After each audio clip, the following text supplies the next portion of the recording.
Sebulan. Bulan pertama. Itu 3-4 juta itu belum bersih. Jadi kalau bersih itu kita hitung-hitung paling adik dapat sekitar 250 sampai 350 ya kalau nggak salah.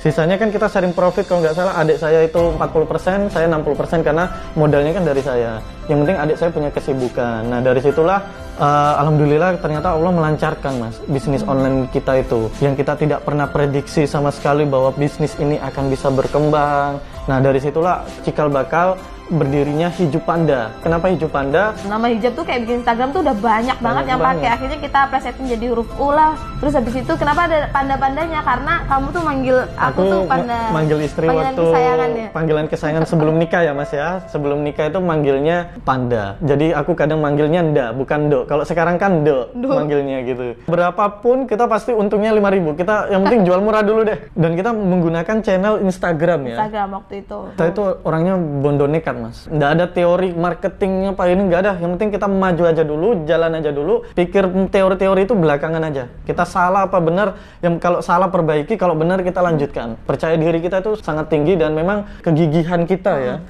semangat kita. Dan dari situlah kita orderan semakin meningkat. Tapi ada konsekuensi mas di balik orderan yang mungkin makin meningkat. Otomatis saya berpikir sama istri, ini kalau kita ekspedisi terus sulit untuk berkembang, sedangkan kita dengan modal terbatas harus memutar uangnya itu dengan cepat. Bagaimana uang ini tidak ada ngendap? Karena kalau ngendap sama dengan rugi kita ya waktu itu ya. Nah dari situlah kita berpikir gimana caranya ini bisa sampai. Jadi kita order hari ini sampai juga di hari itu juga.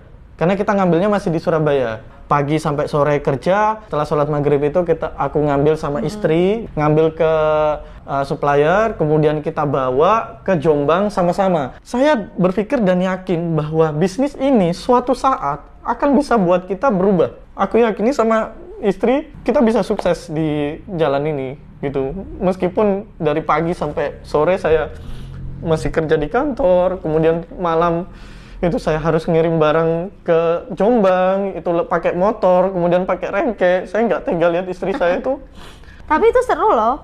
Seru, cuma kalau saya ingat sekarang itu, ya Allah itu perjuangan kita ya. Jadi itu sampai belok saja sulit mas. Bunyi tit itu.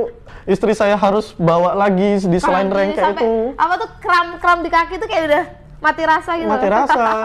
Saya nyampenya mungkin jam 10 sampai jam 11 malam itu untuk ngantar barang supaya kita nggak mempergunakan ekspedisi lagi. Kemudian juga subuh jam 4, setengah 5 itu saya harus balik ke Surabaya untuk melanjutkan pekerjaan saya, dan itu hampir setiap hari saya lakukan selama kurang lebih 6 bulan sampai 8 bulan. Bahkan teman-teman kantor saya pun juga tahu, teman-teman kos saya pun tahu bahwa saya itu juga ngirim